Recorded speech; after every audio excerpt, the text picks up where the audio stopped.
هنعمل ايه يا ريتا في المشكله اللي احنا فيها دي؟ الممثله اعتذرت. هنجيب ممثلة تانية. مش هينفع، المنتج عايز الممثله دي او واحده تكون بنفس الملامح على الاقل. طيب انت ما لقيت؟ خالص ما لقيتش اي حد. عندي لك فكره، ممكن تكون صعب عليك شويه او شويتين. قول طيب، مستني ايه؟ انت ممكن تعمل البطله حاجتك جرافيكس، تعملها بالشكل اللي انت عايزه. انت بتهزر؟ هيبقى واضح طبعا. عبود، احنا في 2021 ما في السبعينات، لا هيكون واضح ولا اي حاجه، وهيكون عندك ميزه انك تعملها زي ما انت عايز. عارف الفيلم بتاع سيمون؟ بتاع ايس كريم في جليم؟ تخيل لو كنت تعيش قبل 200 عام من الآن وترغب في صورة جماعية مع أسرتك وأصدقائك. لا يمكنك، فاختراع الكاميرا لم يكن موجوداً بعد. بدون الكاميرا والعديد من الاختراعات الأخرى لم يكن من الممكن أن تراني الآن على الشاشة، لم يكن من الممكن أن تشاهد أفلامك المفضلة. فالسينما مدينة لهذه الاختراعات بكل شيء، وقبل حتى أن تكون مدينة لأسماء الفنانين والمبدعين الذين صنعوا أمجادها. حتى الآن ما زالت التكنولوجيا تقدم لصناع السينما كل ما يلزمهم لتحقيق رؤيتهم. ترغب في تصوير مشهد في الفضاء، تحت الماء، في الظلام، ترغب في خلق وحوش وكائنات فضائية. أي شيء يخطر على بالك، التكنولوجيا ستلبي احتياجاتك وتتكفل بالأمر ليخرج الفيلم كما أردت تماماً. أنا ريتا خان، وهذا برنامج عن السينما. سنتحدث في هذه الحلقة عن معجزات حققتها التكنولوجيا في عالم السينما.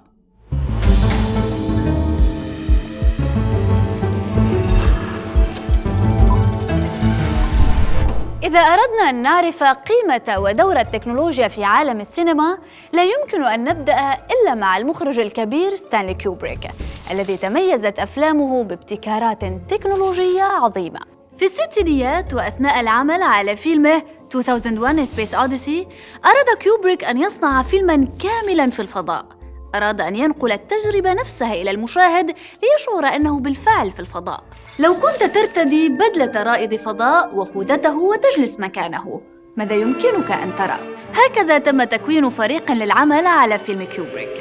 هذا الفريق قام من قبل بعمل أفلام لوكالة الفضاء الأمريكية ناسا والقوات الجوية الأمريكية، وقاموا بتنفيذ بعض الرسومات التوضيحية وكتابة ملاحظات عن فيزياء السفر عبر الفضاء.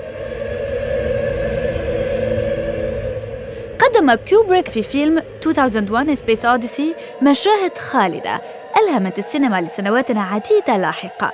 ربما أبرزها هو مشهد السفر عبر الفضاء والمشهور باسم Stargate Sequence، والذي نشعر فيه أننا نتحرك بسرعة الضوء ونرى أضواء لامعة وألوانا تظهر بسرعة وتختفي. واحد من المشاهد الفارقة في تاريخ السينما والجديدة تماماً في أفلام الفضاء. جاهز يا عزام؟ بس يخلص وجع الراس ده.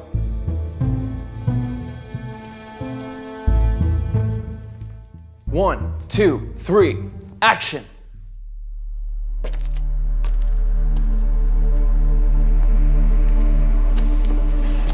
عايزة تاكلي لازم تهدي، ما تخافيش، أنا مش هأذيكي. انا مظلوم، انا مالي دعوه بعمي. كات عزام، ما تنساش انك واحده مش واحد، يعني ما تقولش انا مظلوم، قول انا مظلومه. ما تخنليش صوتك وتعمله قد كده بص، احنا هنغطي بقك بجرافيكس ونربط ايديك. نربط ايديك؟ ممكن اعمل كده؟ عبود، انا اصلا تعبت من الشغل ده كله الحياه دي. شيل البتاع ده بالله. مش انت اللي اقترحت؟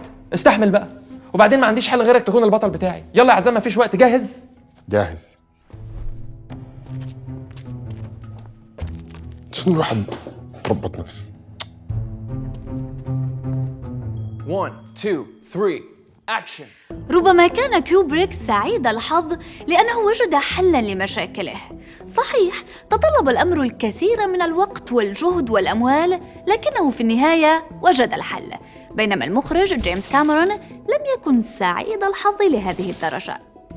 عندما كتب كاميرون مسودة من 80 صفحة لمشروع فيلم جديد بين عامي 1994 و 95، وقبل أن يبدأ التصوير صرح بأنه يحتاج إلى تكنولوجيا أفضل من تلك المتاحة وقتها. كانت هذه المسودة لفيلم أفاتار، والذي احتاج منه أن ينتظر لأكثر من 10 سنوات كاملة حتى تظهر التكنولوجيا المناسبة لتنفيذه. أراد كاميرون استخدام تقنية الموشن كابتشر التي تجعل حركة الشخصيات المصممة بالكمبيوتر تبدو حقيقية. كانت شخصية جار جار بينكس من فيلم ستار وورز أبيسود 1 The Phantom Menace الذي أنتج عام 1999 هي أفضل إنتاج لهذه التقنية في التسعينيات، لكن حركته كانت بدائية وبعيدة تماماً عن رؤية جيمس كاميرون.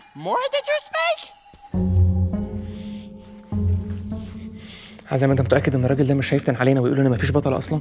عيب يا اخي، الزول ده بروفيشنال، كلمته زي السيف على رقبته، ما في كلمه هتطلع برا اللوكيشن ده الا باذنك. طب تمام.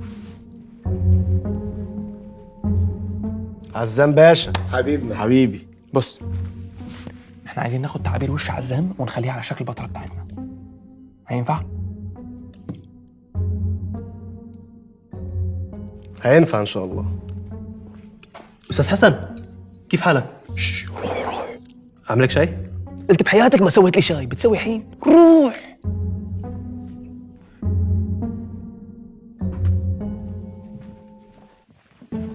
في عام 2005 رأى كاميرون أن الوضع أصبح مهيئاً لتنفيذ فيلمه.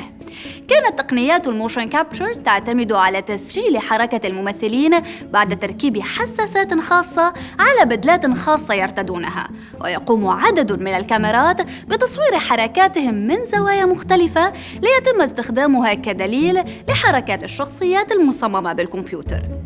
لكن المشكلة كانت في التقاط انفعالات وتعبيرات الوجوه لتكون الشخصيات أكثر واقعية. هنا كان دور كاميرون مع فريق العمل، حيث توصلوا لحل عبقري وهو ما أصبح يعرف باسم Performance Capture. من الخبرات السابقة لخبراء المؤثرات البصرية في التقاط انفعالات الوجوه بالدقة في أفلام مثل Lord of the Rings لشخصية جولوم وشخصية كينغ كونغ، تمثلت إضافة كاميرون مع فريق عمل أفاتار في تثبيت كاميرا على ذراع مثبتة على خوذة مصنعة خصيصاً لكل ممثل بحيث تصور الوجه عن قرب. بهذا الاختراع البسيط والمبهر في نفس الوقت، أصبحت الكاميرا تسجل انفعالات الوجه بدقة وعن قرب، ومعها أصبحت وجوه الشخصيات الافتراضية وانفعالاتها أقرب بكثير للحقيقة. أحد أهم مشاكل التصوير على الخلفيات الخضراء هو أن الممثل عليه أن يتخيل كل ما يحدث حوله.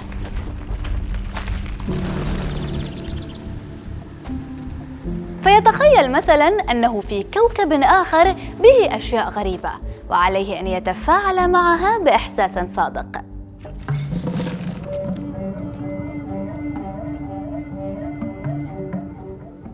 لكن هذا بدأ حديثاً في التغير مع التقنية الجديدة التي استخدمها مسلسل The Mandalorian، حيث تم استبدال الكروما الخضراء بشاشات عملاقة تتكون من أجزاء تغلق لتكون دائرة تحيط بالممثلين وكأنها مسرحاً افتراضياً يجعل الممثلين في قلب المشهد فعلاً، ويقدم حلاً للعديد من المشاكل في التصوير وعمليات ما بعد التصوير.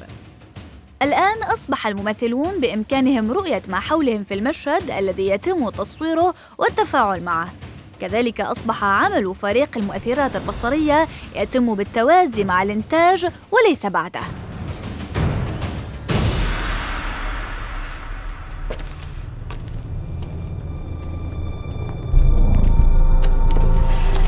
عايزة تاكلي لازم تهدي،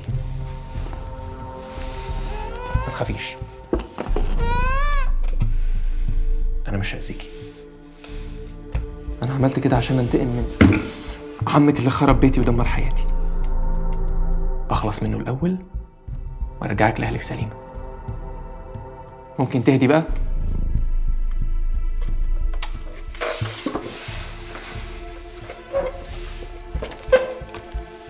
متحاوليش، مش هتهدي.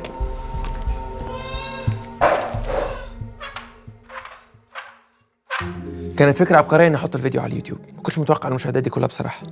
الناس كلها قاعدة تتكلم عن الممثلة الجديدة اللي هي أنا. صراحة يا عزام كنت كتير مقنع. الفكرة بقى إن أنا بقيت في ورطة كبيرة ومش عارف أعمل إيه. صحفيين كتير عايزين يقابلوا جميلة ويصوروا معاها. طيب ده شيء حلو. شيء حلو ايه يا ريتا؟ ما انت عارفه اللي فيها، هجيب لهم جميله دي منين؟ عزام شوف له حل. سافر. وسافرت دي اللي مش هيعرفوا يوصلوا لها بتاع 2021. عادي جدا. جاء اكتئاب وقررت ما ترد علي زول. الحجج خلصت والناس بدأت تشك. ممكن نعمل فيديو نخلي جميلة تخاطب الناس والصحافة وتعتذر لهم. تصدق انا كنت عايز اعملها صفحه انستجرام بس الناس كانوا مصممين يقابلوها. فكرتك دي اللي ممكن تنفع. عزام يلا بينا. في مشكلة صغيرة.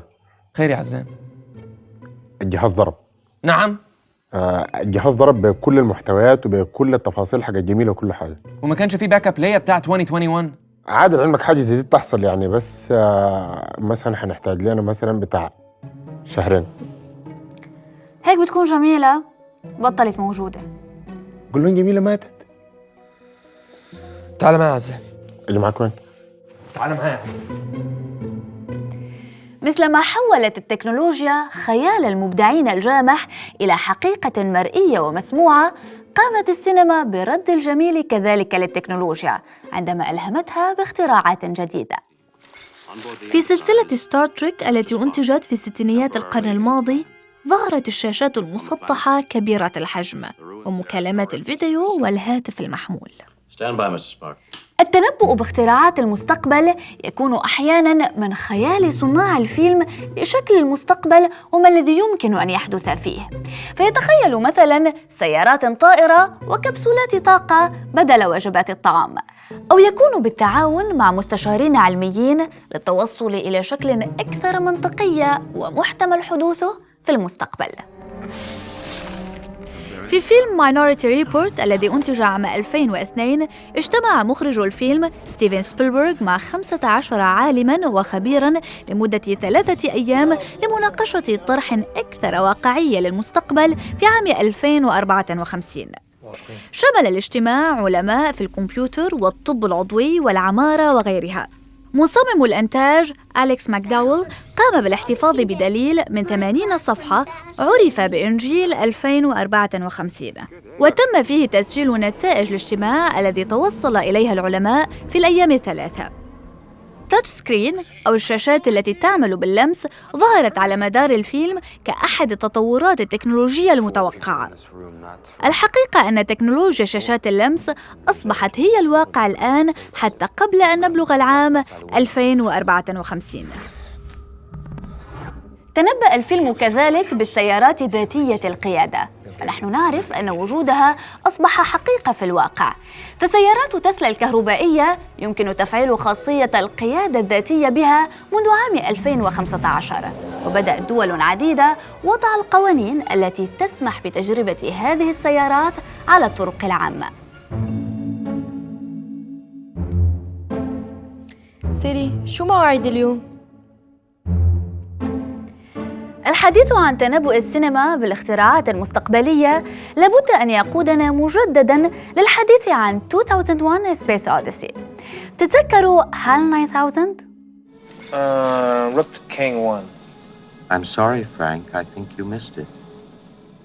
HAL 9000 هو الذكاء الاصطناعي والمساعد الشخصي الواعي الذي يستمع وينفذ أوامر رواد الفضاء في المحطة. هذه التقنية أصبحت موجودة حالياً مثل سيري من شركة أبل أو أليكسا من شركة أمازون. الذكاء الاصطناعي الآن في متناول المستهلك العادي ويقوم بالعديد من المهام بالنيابة عن صاحبه. تذكر أن فيلم 2001 Space Odyssey قد تم إنتاجه عام 1968. هل ألهم كيوبريك المخترعين أم أن العلماء قد أخبروه مثل ما فعلوا مع سبيلبرغ؟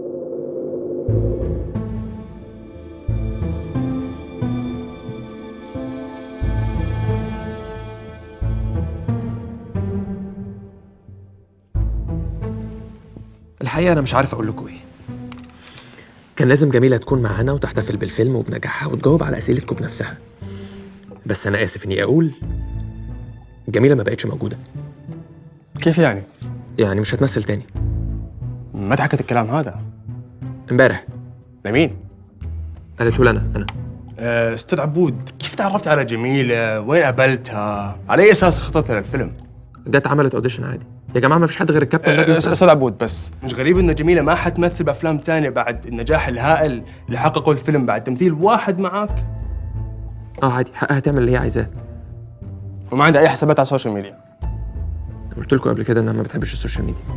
استاذ عبود، انا حاسس ان انت مخبي شيء على الاعلام وكلامك مش راكب، لكن بوعدك انه راح نلاقي جميله حتى لو وصل الموضوع ان نكلم الشرطه. الموضوع كده وسع مننا خالص. شكله هيك. هيدي سلبيات التكنولوجيا. سيطرت التكنولوجيا على معظم نواحي الحياة المعاصرة حالياً، وهو ما أثر بالتأكيد على موضوعات الأفلام والمسلسلات. الرعب التكنولوجي أصبح واحداً من التيمات الحاضرة بقوة في الأعمال التلفزيونية والسينمائية خلال السنوات السابقة. Mr. Foxwell, could you just rewind me your last 24 hours? Quad speed there for me, please.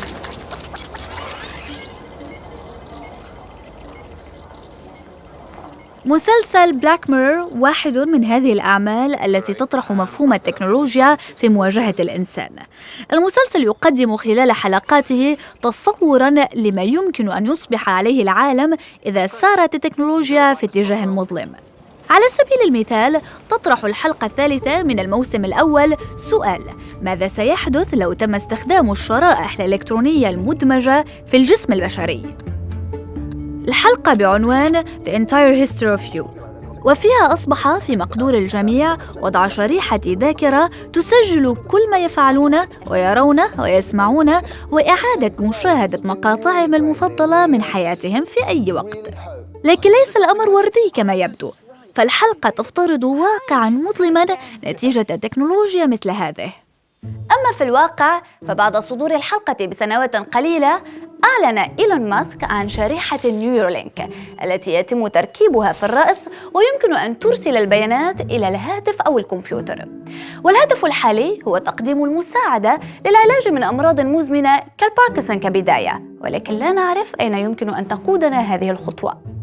فكرة سيطرة الروبوتات بذكائها الاصطناعي على البشرية هي فكرة تؤرق خيال المخرجين وكتاب السيناريو، فمثل ما ذكرت إحدى الدراسات أنه سيتم استبدال البشر بالروبوتات في حوالي 36 مليون وظيفة خلال السنوات العشر القادمة. 36 مليون وظيفة. هذا العدد من البشر سيجد نفسه فجأة بلا وظيفة، لأن روبوت حل محله. روبوت أكثر ذكاء، لا يتعب ولا يشرب ولا يأكل ولا يأخذ راحة ولا يتلقى راتب ولا يطلب إجازات. المنافسة مستحيلة مع شيء كهذا. ربما لذلك أصبحت فكرة خروج هذا الروبوت عن السيطرة ومحاولاته القضاء على البشر والسيطرة على العالم ليست بعيدة. الفكرة التي رأيناها قديماً في أفلام مثل The Matrix و The Terminator تم إعادة تقديمها مرة أخرى، ولكن بعد أن أصبح هذا الهاجس أقرب إلينا من أي وقت مضى. مسلسلات تدور أحداثها في عوالم مستقبلية مثل Westworld و Altered Carbon، والتي تتخيل المستقبل حيث الروبوتات في كل مكان والإنسان يطمح في استغلالها للخلود أو إعادة إنتاج نسخ أفضل من الجسم البشري. لكن للروبوت دائماً رأي آخر. هل تبدو هذه الفكرة بعيدة؟ يعني إيه اللي أنت بتقوله ده يا أستاذ عبود؟ يعني إيه جميلة مش حقيقية؟ جميلة دي كلها جرافيك. طب أقول لحضرتك حاجة، هو ده اللي مثل دور جميل. يا أستاذ عبود حاول تحترمني، شوف أنت بتكلم مين. لا يعني إيه؟ طب أنا ممكن أديك مثال. عارف مثلا سندريلا؟ كمان سندريلا مش حقيقية؟ عنا بالله. خليه يخش. هو الشخص اللي انتوا طلبتوه منتظر بره. اتفضل.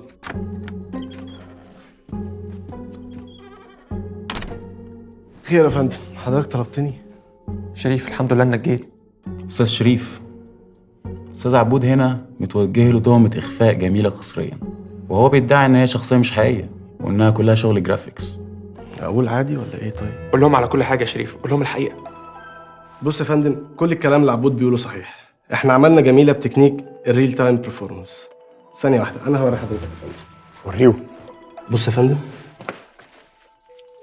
الحاجات دي كانت ضاعت بس أنا جبتها. دي مراحل تكوين جميلة. بص يا فندم. لا والله شغل ما يخرش الميه. جميل قوي. بقى تقتلوا القتيل وتعملوا جرافيكس، ها؟ حضرتك لسه مش مصدق؟ لا مش مصدق. اتفضل. اتفضل. حسن. السلام عليكم حضرة الضابط. عليكم السلام. حضرة الضابط، أنا جاي أأكد على كلام الشباب اللي قالوه، وأنا أعترف صراحة إني أنا حبيت أسوي مقلب، وظاهر إن المقلب صار صدق. ارحمني يا حسن. تسمح لي طال عمرك أقدم لك فيديو؟ اتفضل. معلش عبود، تعيش وتاكل غيرها. هاي حضرة الضابط عبارة عن فيديو من اللوكيشن، حاولت أصوره عشان أقول إن جميلة مش حقيقية. ايه يا ابني اللي انتوا عملتوه ده؟ أمانة حضرة الضابط ترى هي كانت مزحة، والظاهر صارت إن المزحة يعني صدق. ماشي، انتوا كده ممكن تروحوا، بس على شرط. انا عايزكم تعملوا لي فيديو بمسك 2 بلطجية بعضلاتهم بأسلحتهم واكلهم علقة، بس ما يكونوش حقيقيين عشان الموضوع ما يتقفش. يا اما نفتح ملف جميلة تاني، لان بصراحة شغل الجرافيكس ده مش داخل دماغي. كلما خطرت فكرة أن هذا خيال وبعيد من أن يحدث في الواقع، علينا أن نشاهد مرة أخرى الأفلام القديمة التي تنبأت بالواقع الذي نعيشه حالياً. أنا ريتا خان، وهذا برنامج عن السينما. إلى اللقاء.